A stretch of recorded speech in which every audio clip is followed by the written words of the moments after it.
Assalamualaikum warahmatullahi wabarakatuh. Selamat pagi. Kami dari kelompok 2 akan mempresentasikan tentang linguistik bandingan historis. Perkenalkan, nama saya Eka Putri, NIM 1702 12605504 dari kelompok 2. Perkenalkan, nama saya Nadira Dwi Kartika, nomor induk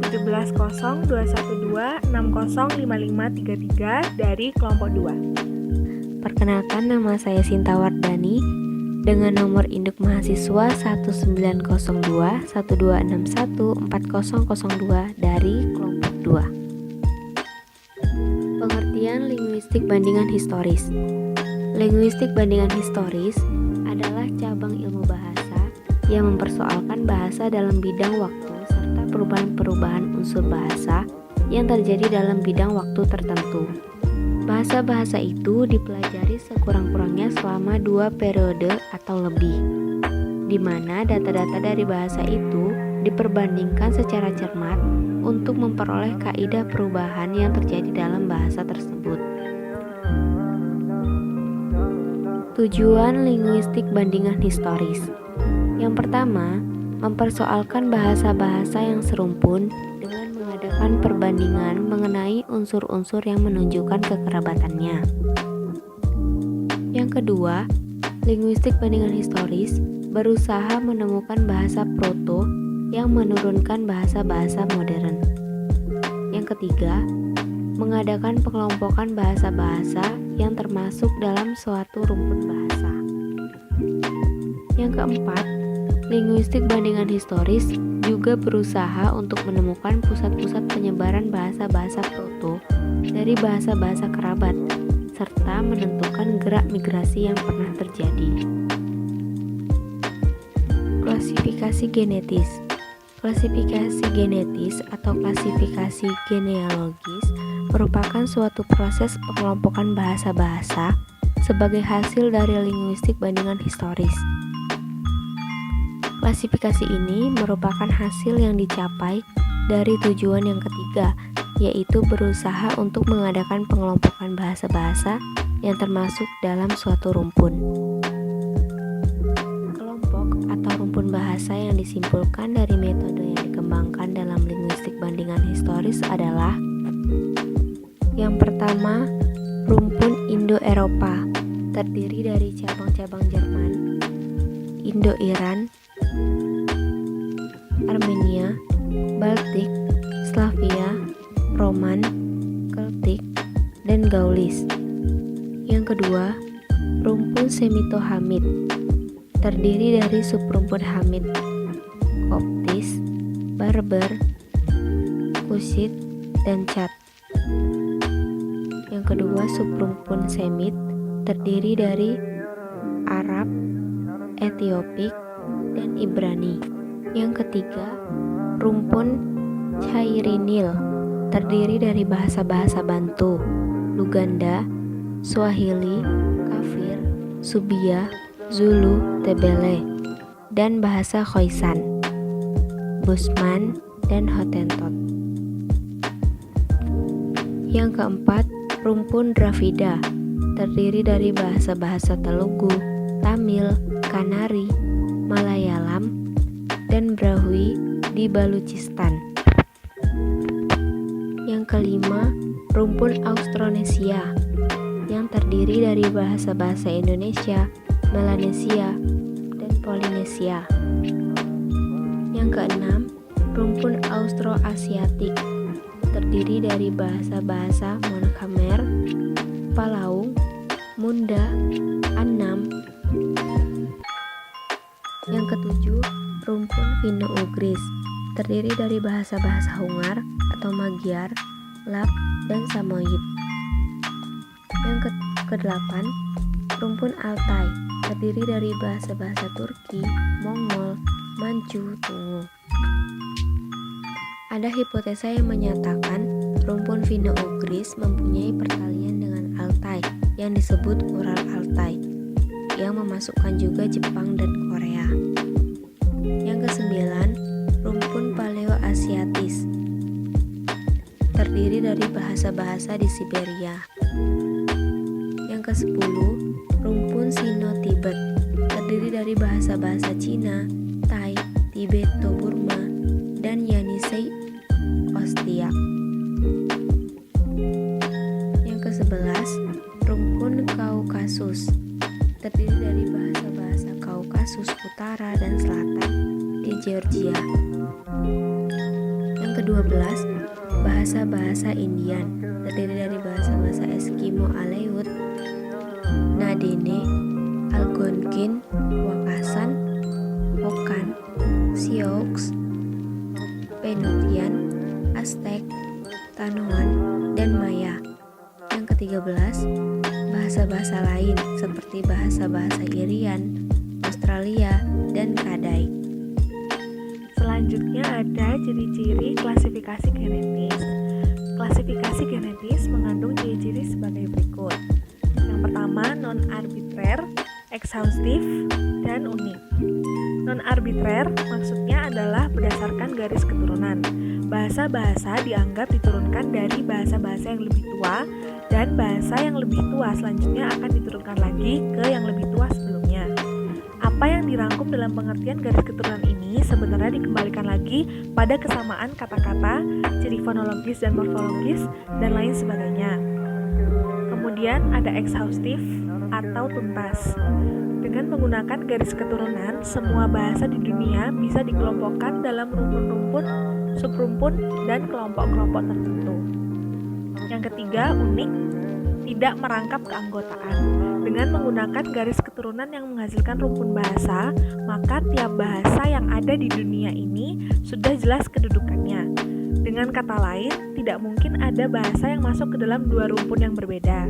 Contohnya, bahasa Indonesia yang anggota rumpun Austronesia tidak akan mungkin masuk ke dalam rumpun Indo-Eropa. Dengan kemajuan teknologi, pengaruh timbal balik antar bahasa-bahasa bertambah besar, sehingga ada kemungkinan bahwa satu bahasa mengandung ciri-ciri dari bahasa yang berada di rumpun lain. Contohnya, bahasa Indonesia yang secara genetis termasuk bahasa Austronesia, tetapi dilihat dari persentase kosakatanya cenderung berkonvergensi dengan bahasa Sanskerta, bahasa Barat, yang termasuk dalam rumpun Indo-Eropa. Hal ini menjadi objek klasifikasi areal. Walaupun klasifikasi genetis berdasarkan garis keturunan, terdapat juga kriteria tipologis, yaitu kriteria yang didasarkan bidang leksikal atau bunyi arti. Bahasa-bahasa yang memiliki jumlah kesamaan dalam leksikal semacam itu dianggap berasal dari suatu bahasa proto yang sama. Sejarah linguistik bandingan historis. Dasar-dasar linguistik bandingan historis, baik tipologis maupun genetis, telah mulai diletakkan oleh sarjana-sarjana di Eropa Barat pada permulaan abad 19. Sebenarnya, apa yang dikembangkan dewasa itu adalah dasar-dasar ilmu perbandingan dalam bidang filologi.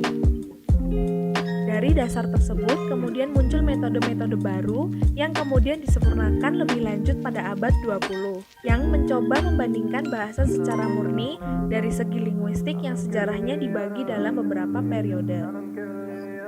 Periode pertama, tahun 1830 sampai 1860. Periode ini dimulai dengan Franz Bopp 1791 sampai 1876 dan diakhiri dengan August Lecher. Franz Bopp dianggap sebagai tokoh yang meletakkan dasar-dasar ilmu perbandingan bahasa. Secara sistematis, ia membandingkan akhiran-akhiran dari kata-kata kerja dalam bahasa Sanskerta, Yunani, Latin, Persia, dan Jerman yang diterbitkan pada tahun 1816.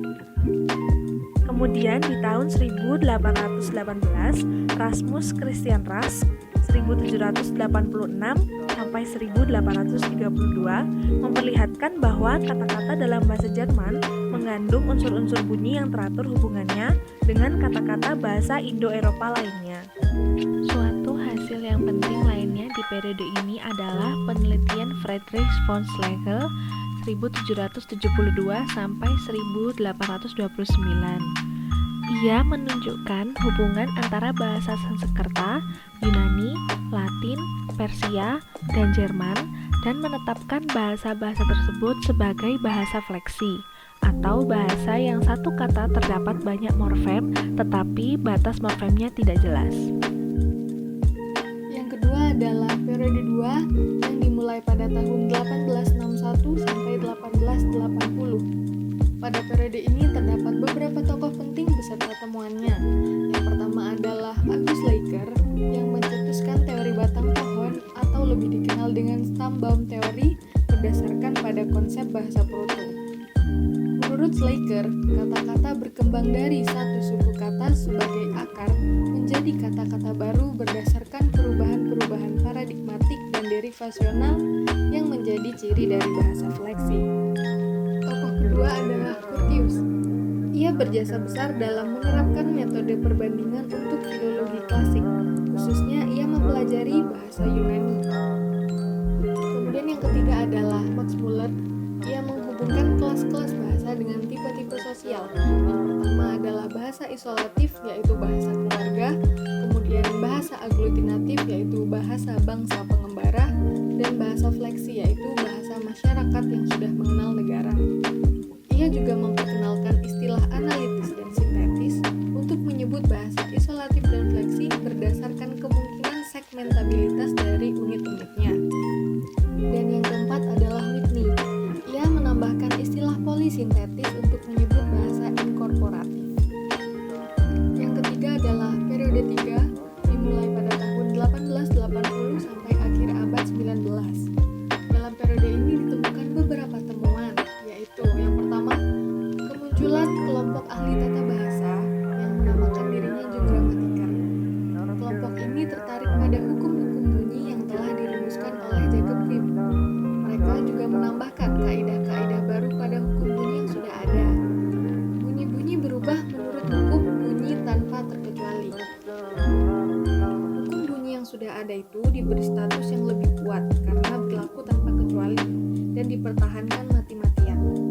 Bila terdapat penyimpangan, maka hal itu bukan merupakan kekecualian, tetapi merupakan penerapan dari suatu hukum bunyi yang lain, yaitu perubahan yang disebabkan oleh adanya penyesuaian atau peniruan bentuk-bentuk yang sudah ada dalam bahasa. Yang kedua adalah teori gelombang atau Wellen teori.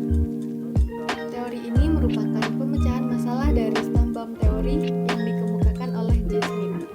Menurut teori ini, antara dialek-dialek ada bentuk-bentuk antara yang menyulitkan batas antar dialek. Yang ketiga adalah hukum Werner. Hukum Werner dikemukakan oleh seorang ahli berkebangsaan Denmark bernama Karl Werner pada tahun 1875. Ia menjelaskan kekecualian yang terdapat dalam hukum bunyi Rex dan Grimm, khususnya mengenai pertukaran bunyi bahasa-bahasa Indo-Eropa. Yang terakhir adalah periode 4, yang dimulai pada awal abad 19. Pada periode ini muncul aliran-aliran baru dalam ilmu bahasa. Namun ada beberapa aliran-aliran penting. Yang pertama yaitu aliran mengenai fonetik dan penelitian dialek. Fonetik berkembang sebagai suatu studi ilmiah. Sejalan dengan perkembangan itu juga, para ahli mencurahkan pula penelitian atas dialek-dialek. Yang kedua mengenai psikolinguistik dan sosiolinguistik. Sejalan dengan perkembangan studi atas dialek-dialek, maka muncul pula cabang baru dalam ilmu bahasa yaitu psikolinguistik dan sosiolinguistik. Yang terakhir adalah aliran Praha. Aliran Praha muncul sebagai reaksi terhadap studi bahasa yang terlalu halus sampai kepada bahasa individual atau idiolek. Aliran ini lebih menekankan bahasa yang sebenarnya, yaitu keseluruhan bentuk dan makna dengan menekankan fungsi bunyi. Sekian presentasi dari kami. Jika ada pertanyaan bisa ditulis di kolom komentar. Mohon maaf apabila ada kesalahan. Wassalamualaikum warahmatullahi wabarakatuh.